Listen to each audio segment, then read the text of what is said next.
Privileged to be joined by a good friend of this show and a great friend of mine, Dr. Zuhdi Jasser. He is the president of the American Islamic Forum for Democracy and vice chairman of the U.S. Commission on International Religious Freedom, author of one of the most important books, I think, of the decade, A Battle for the Soul of Islam, an American Muslim patriot's fight to save his faith. Dr. Zuhdi Jasser, welcome back to Arizona Politics and Culture. It's great to be with you, Seth. Thanks for having me back. On a personal note, I just want to say we always introduce you as Dr. Zuhdi Jasser because you are a doctor and not a PhD, the real kind. I just want to let people know you are not only a first-rate intellect on issues of international foreign and defense policy, but you are a first-rate human being and physician and caretaker. My family recently had some experience with you on that, and I just want to thank you for that personally. Well, God bless you. It's what keeps me ticking and doing what I do is my love for my work. So thank you. God bless you. You're about saving lives. You're about helping lives. This past week, we saw an incredible video. For those who haven't seen it, they need to. I want them to Google Yemen Al-Qaeda video. Dr. Jasser, explain to me what you saw here. This raised the hair on the back of your head as much as it did mine. You have more than I do, but it raised our hairs nonetheless. Tell me what you saw. Yeah, I mean, the brazenness of this video set of these guys posted it themselves. They posted a video of, they smoked out a couple of the faces in it, but they posted a video basically saying that they're going to attack America inside our shores, that they're going to kill the country with the cross right before Easter, and that ultimately they had hundreds in this crowd in Yemen, and they were cheering it on, proud to display this. They knew it was obvious that they wanted the world to see this.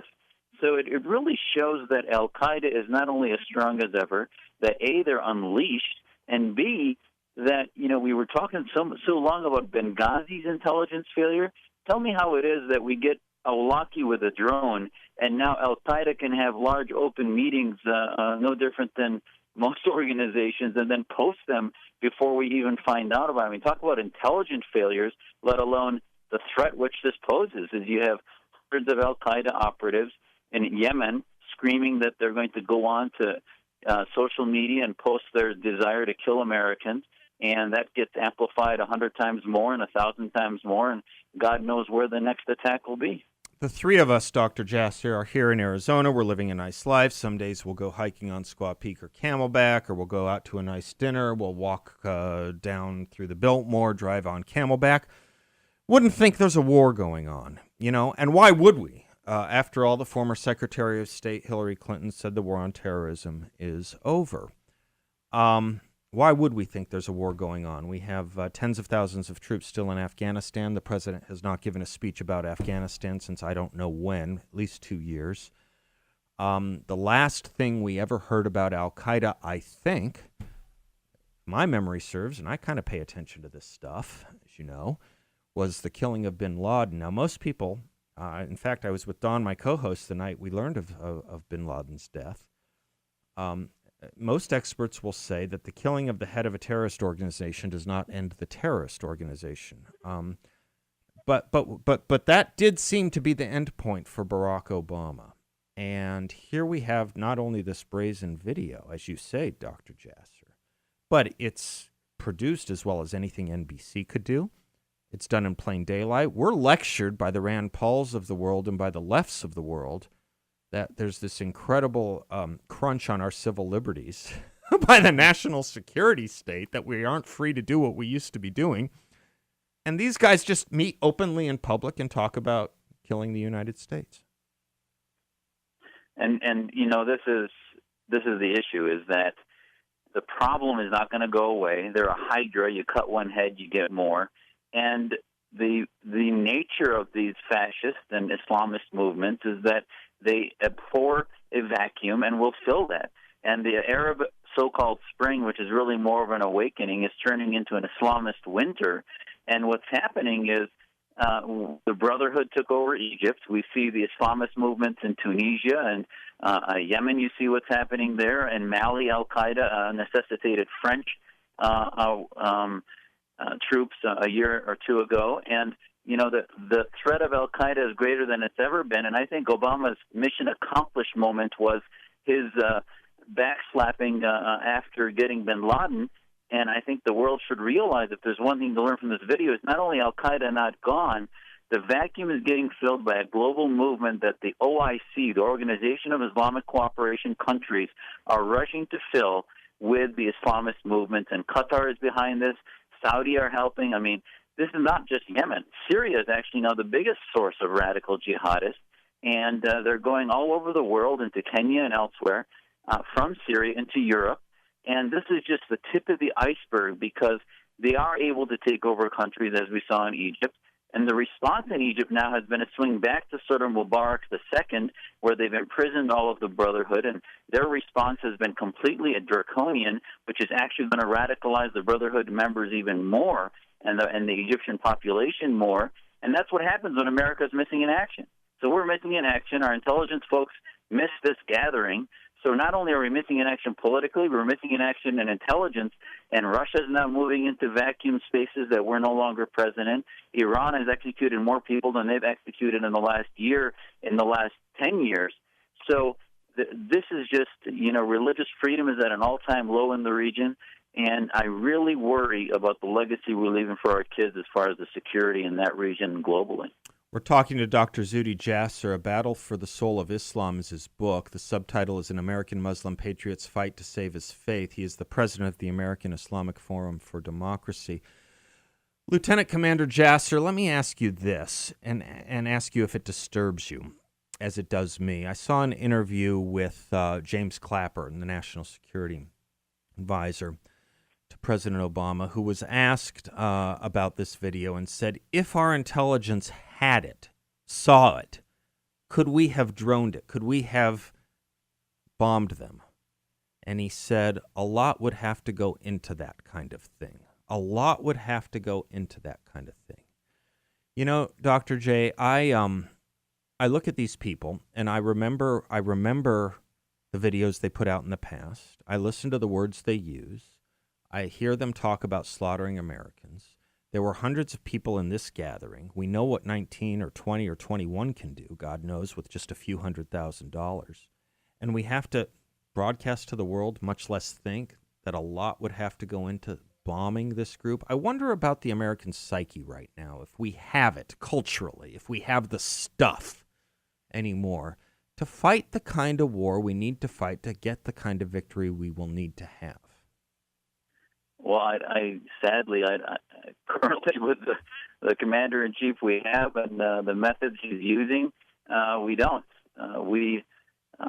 Bin Laden declared war on us in 1998, and Clinton's inability to address that as an imminent threat, I think in many ways laid the ground for what President Bush inherited in 9/11.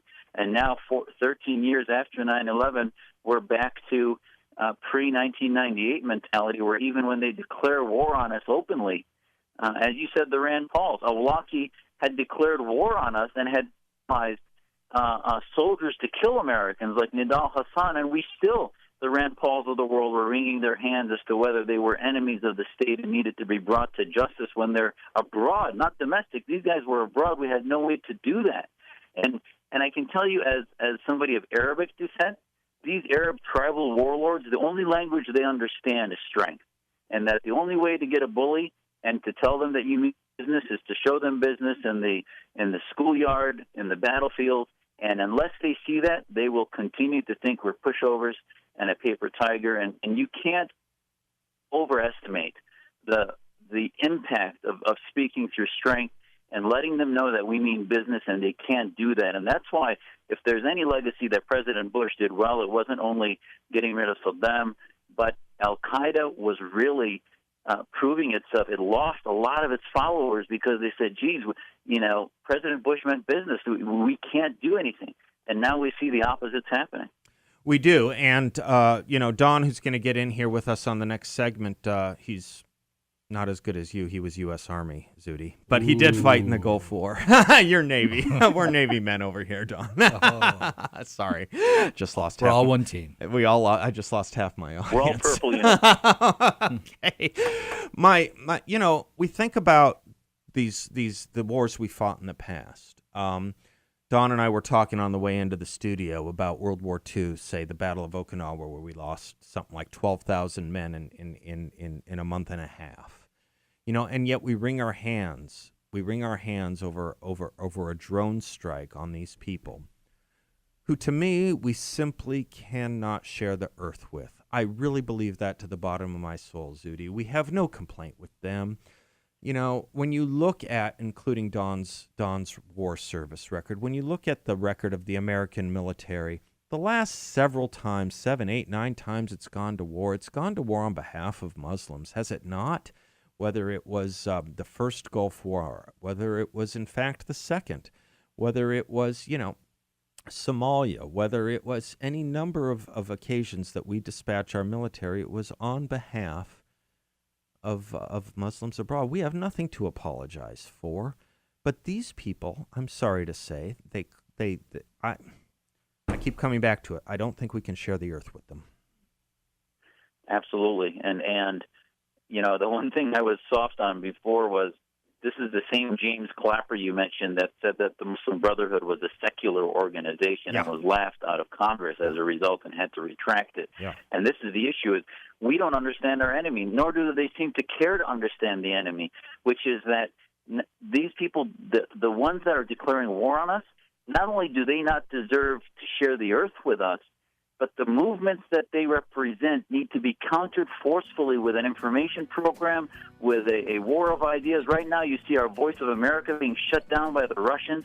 You see Radio Free Europe journalists being taken prisoner, and our ability to articulate abroad and even have the will to do it of what America stands for is disappearing. Let me stop you right there, because we're heading into a break. I want to pick up on exactly that and why so many Americans lead so many branches of Al-Qaeda abroad. We'll be right back with more from Dr. Zudi Jasser.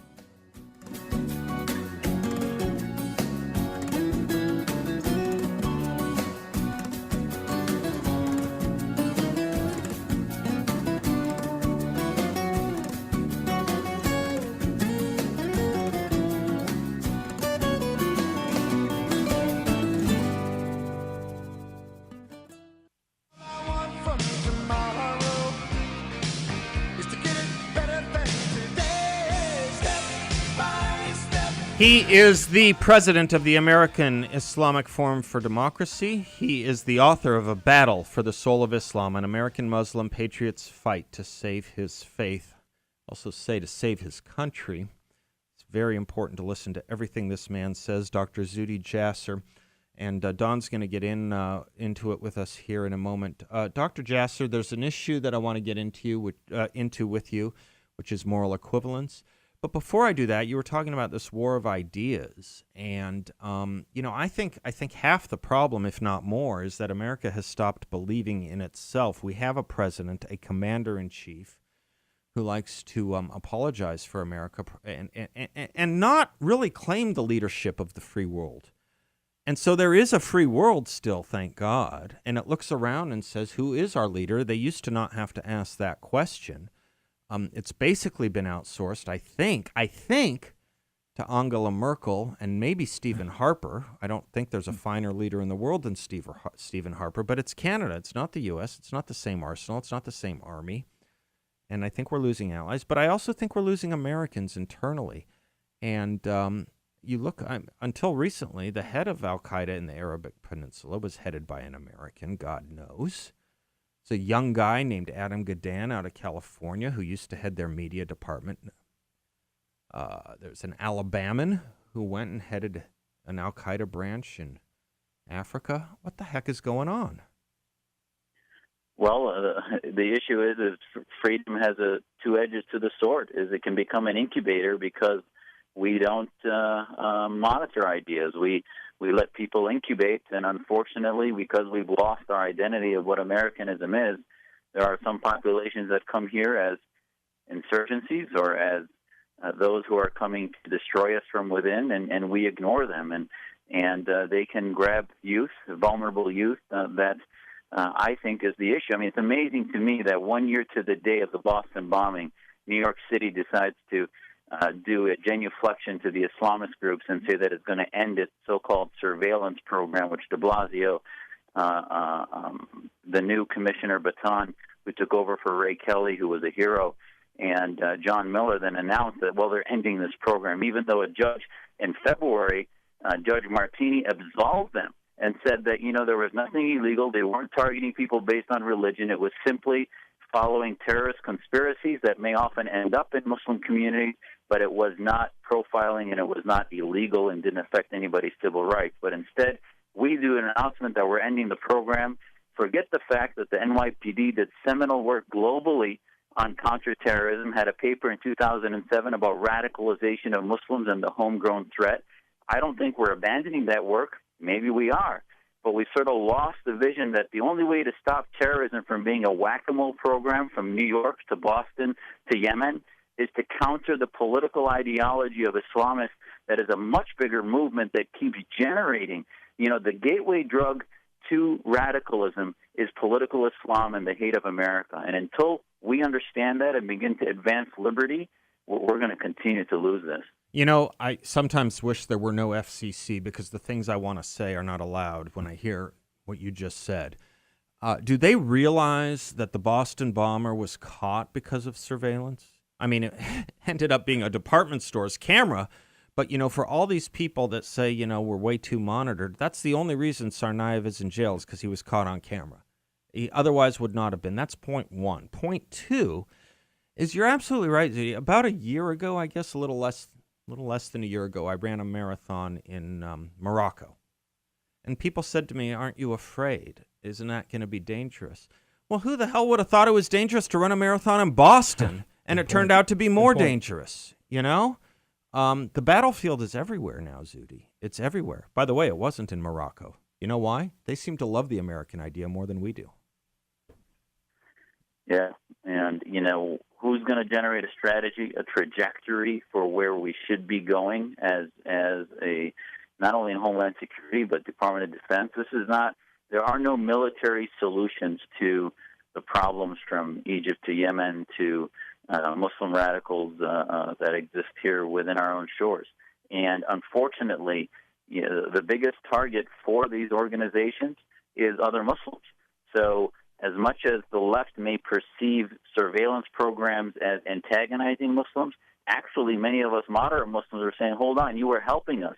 You were helping our communities be concerned when they gave speeches that were anti-American and that were very vicious and bordered on violence. And now, as that goes away, we become more marginalized in our attempt to advance liberty within our community. Well, and the point I think I'd like to make is we know how to do this, right? And we've done this before, and we're just forgetting. I mean, do you remember Abu Nidal, Red Brigades, Baader-Meinhof? We had issues with global terrorism in the 80s, and it wasn't through weakness that we ended that, and we ended it. I remember in the 80s going through the Frankfurt airport, and GSG-9 was there with submachine guns, and it was a militarized presence. Not anymore. But those terrorist organizations were essentially wiped off the face of the planet. Yeah, no one hears of Baader-Meinhof You don't anymore. hear about them. Right. Red Brigades, Right. Shining Gone. Path, Right. Gone. Right. It wasn't because we were weak. What we need is to show that strength. And Dr. Jasser, I agree with you. It's not just militarily, but socially. And we're losing that. We're absolutely losing that, and we are forgetting. And, we don't, hopefully we don't need another pile of smoke going up in the air over one of our cities for us to remember that this fight is not over. Well, part of it goes to what I opened with in this segment, this moral equivalence issue, because in those 80s, we believed in ourselves and in our cause. And Dr. Jasser, you had experience recently where, we say it again and again, we give examples that, we now ourselves blame America, but we have this moral equivalence where, how were you introduced the other day in Oregon? I was giving a speech, and they thought it would be appropriate to compare our soldiers in Afghanistan. He even mentioned Pat Tillman. He didn't even know that I was from Arizona, I don't think, and compared the glorification. He called it the hyper-glorification of our soldiers. And he said, this is why you develop Al-Qaeda, that Al-Qaeda also hyper-glorifies war against America and creates these suicidal bombers. And he was basically equating our soldiers, and I couldn't have been more offended, our soldiers who are going to liberate Afghanis and Iraqis from their oppressors, and then we leave and hand them we don't take over their governments and their societies the way the Islamists want and the way the radicals that demonize our societies do.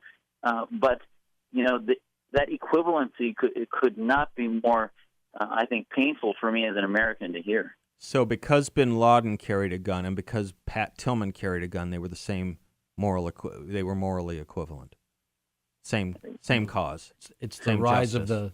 of subversive leftists. Yeah, it really is, and it's the end of decent common sense. Elie Wiesel said his definition of confusion was when good and bad are put on the same moral plane and the evil receive the sanction of the just. Dr. Jasser, do you have to go see a few people, see some patients? Yes, sir. Thanks Yes, for your sir. time. Really appreciate everything you do. Anytime. Thanks, Seth. Thanks, Don. Appreciate it. See you soon. Take care. Author of A Battle for the Soul of Islam, an American Muslim patriot's fight to save his faith, president of the American Islamic Forum for Democracy. Pay attention to everything he does. I promise you'll be better for it.